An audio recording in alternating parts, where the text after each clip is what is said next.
Olá, boa noite.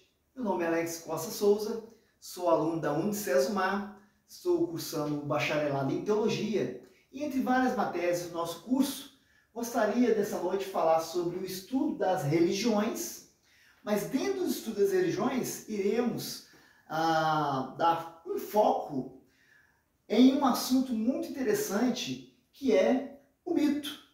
O que é um mito? Iremos falar sobre esse assunto que é muito interessante e faz parte da construção da religiosidade.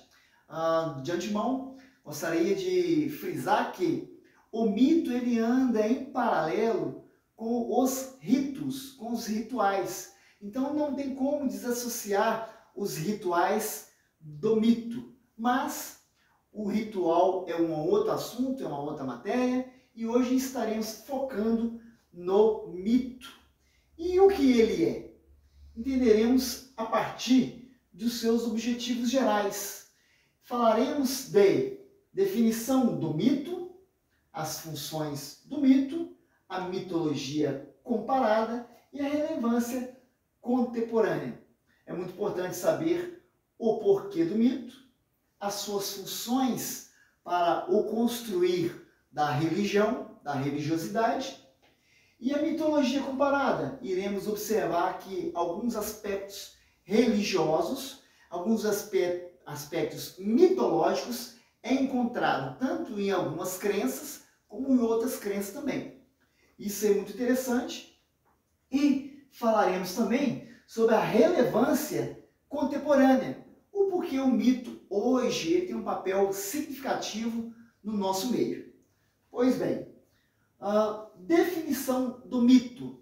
Os mitos são relatos e narrativas, as formas mais antigas por meio das quais o ser humano procura esclarecer o mistério de sua existência no mundo. Vamos observar que esses relatos, essas narrativas, é que dá sentido ao homem primitivo. Eu gostaria de abrir um parênteses aqui, quando falamos em homem primitivo, não de maneira pejorativa, mas aquele homem mais arcaico, que não tinha a cosmovisão de mundo como nós temos hoje. Então, para ele explicar fenômenos e as coisas que o rodeavam, eles buscavam as suas explicações de maneira mais lógica possível, e essas narrativas foram construídas conforme os séculos foi passando, construindo aquilo que nós chamamos hoje de mito. E como foram propagadas e criadas? Esse mito foi criado para esclarecer o mistério da existência do mundo, para poder responder perguntas que eram feitas naquela época. Os mitos têm essa importância. Para isso, vale-se do conteúdo de narrativas, histórias e relatos e lendas, transmitidas de geração em geração. E aqui nós observamos a importância da tradição oral, do mais velho contando para o mais novo, e assim de maneira sucessiva, criando-se uma cultura religiosa, um pensar religioso. Pois muito bem. Funções do mito. Primeiro, tem 3 funções que nós vamos destacar. Tem várias outras funções, mas como o tempo é curto, iremos destacar apenas 3 funções do mito. Primeiro, o mito ele tem a importância de explicar. Explicar o quê? Ele explica o presente e é explicado por alguma ação que aconteceu no passado, cujos efeitos não foram apagados pelo tempo. Como, por exemplo, uma constelação existe porque, há muitos anos, crianças fugitivas e famintas morreram na floresta, mas uma deusa levou-as para o céu, transformando-as em estrelas. Isso é um mito. O homem primitivo olhava para o céu e via estrelas. E o que é estrela? Vamos entender a estrela. Aí o mito nasce aí. O mito nasce quando criaram-se a história que crianças morreram na floresta e uma deusa levou essas crianças, e essas crianças se tornaram agora aquilo que estamos vendo.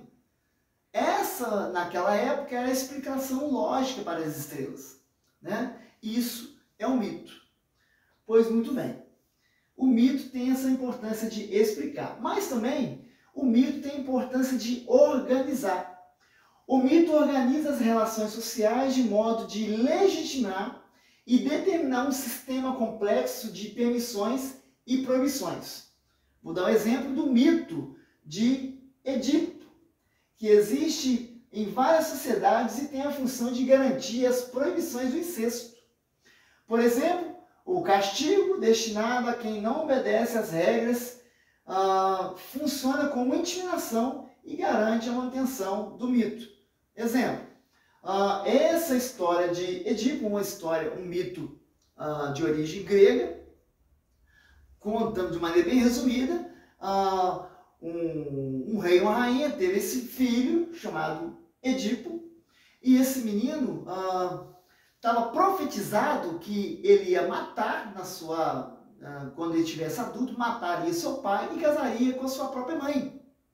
Os seus pais, acreditando nessa profecia, levou essa criança e abandonou essa criança. Mais tarde, essa criança cresce e, pelo destino, sem saber que era o pai, mata o pai, sem saber que era o próprio pai biológico. E, consequentemente, mais à frente, ele casa com a mãe, sem saber que era a mãe. E quando, ao desenrolar dos fatos, descobre-se que ele casou com a própria mãe, a mãe comete suicídio e ele tira a própria visão e tem uma vida de mendigo. Esse caso mostra que o incesto pode causar uma penalidade, uma consequência. Então essa história, ela roda em várias civilizações, em várias sociedades, para evitar as relações incestuosas. Então, é para organizar os sistemas sociais aí. Muito bem.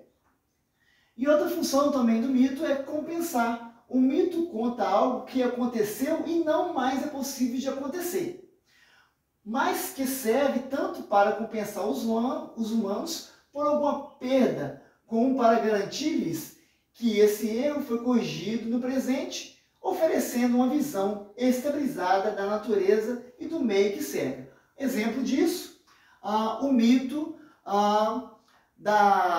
do arco-íris, que é uma promessa feita de Deus para Noé, que o mundo não seria mais destruído em água. Esse mito é um mito judaico-cristão, que o mundo não mais seria destruído. Então, é algo que serve para compensar os humanos de uma perda, que houve a perda, e serve também garantir que isso não vai mais acontecer. Muito bem. Mitologia comparada. Destacaremos 2 itens aqui. Na mitologia judaico-cristã, Deus criou o mundo a partir do nada em 6 dias, conforme Gênesis. A criação progressiva, luz, céu, terra, animais e, por fim, o homem, a humanidade. Essa mitologia judaico-cristã, você pode também, em várias outras mitologias, achar paralelos. Mas vamos destacar a mitologia nórdica, que também conversa com a mitologia judaico-cristã. Mas, para eles, o mundo surge do caos primário, com os elementos de fogo e gelo. Ymir, que é o gigante primário, é morto pelos deuses Odin, Vili e Vé. E seu corpo forma o mundo, terras, mares e montanhas. Esse é a mitologia comparada. Nós observamos 2 assuntos muito parecidos em culturas diferentes. Muito bem. Relevância contemporânea. No mundo contemporâneo, as mídias sociais, tecnologia, transformar a maneira que criamos e compartilhamos mitos. Por exemplo, figuras como super-heróis e personagens. Observamos que os mitos do passado, hoje, viraram filmes e cativam a imaginação das crianças e até dos adultos também.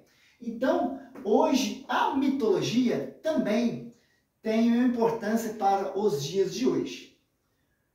E, por fim, nós temos as nossas referências e Obrigado pela atenção de todos, um grande abraço e até a próxima.